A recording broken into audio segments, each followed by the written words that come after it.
Hey, so today I'm going to sell you a language, and if you order in the next 5, you heard me, 5 minutes, you will get this complimentary carrying case and cleaning kit at absolutely no extra cost. Perhaps not the best approach. Let's try a little background first. So it's the mid-1800s, and a very young Dr. L.L. Zamenhof, who started out looking something like this, but ended up looking more like this, is growing up in a small town in Poland. So as little Zamenhof is growing up, he notices that the town is acutely divided into 4 distinct cultural segments: Russians, Germans, Poles, and Jews, of which Zamenhof himself was born into. And even though these 4 groups of people lived in the same small town in Poland, they came to see each other as separate and as enemies. Zamenhof saw this problem and came to identify communication as its source. Even though these 4 groups lived together, they had no common language between them, and thus there was no understanding. So a now much older Dr. Zamenhof set off to create a new language, one that is politically neutral and easy to learn, that could be a secondary language of all peoples, and that could facilitate international discussion.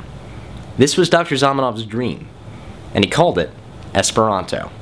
One who hopes. Now that is one heck of an ideal, and if nothing else, you've got to admit, it's got style. Since then, Esperanto has had its highs and lows. Although it's not an officially recognized secondary language by any sovereign state, it has been recognized by a lot of important organizations like the United Nations and the European Union, and hey, it's the official language of the micronation of Rhode Island. Can always count on the micronations. Today it has somewhere between 10,000 and 2 million fluent speakers, making it by far the most widespread constructed language, but admittedly that's still not a lot. But all of that may be right about to change. There have been several studies in the last couple of years indicating that learning Esperanto, especially at a young age, can make learning other European languages later in life much easier. The reason Esperanto is so helpful in this is because Esperanto is essentially a simplified version of all of the Romantic languages combined. It's a little bit of English and a little bit of French and some German and some French. I already said French. It's French again. I love the French. And students are able to take this basis in Esperanto and apply it to all of the other languages that make it up. In fact, there is a pilot program in the United Kingdom wherein 4 elementary schools are doing just that, and initial results are positive. The obvious question then is, if you're simply using Esperanto as the basis to learn other languages, why not use a practical language like Spanish or French as the basis to learn still more languages? The reason for this is because languages like German and Portuguese are organic and initially started out as simply spoken word languages. There are a million little caveats and exceptions to every one of its rules. To the contrary, Esperanto is a constructed language, and therefore all of its rules are absolute and without exception, making it much easier to learn. In fact, most people can learn Esperanto in somewhere between 1/4 to 1/20th of the time it would take to learn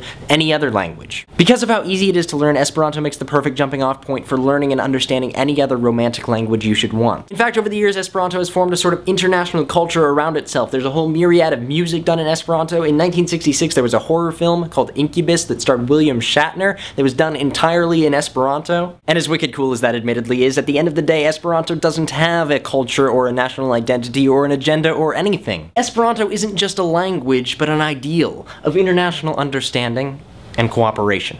One more thing I wanted to quickly say before I go. 1 year ago today is when I started regularly making videos on this channel, and since then over 1,500 of you have come and commented and facilitated this discussion between you and I, and it's been utterly amazing, and I just wanted to take a second to thank all of you for being a part of whatever this is, and I sincerely hope it continues on for a very long time. Alright, I'll see you all next time.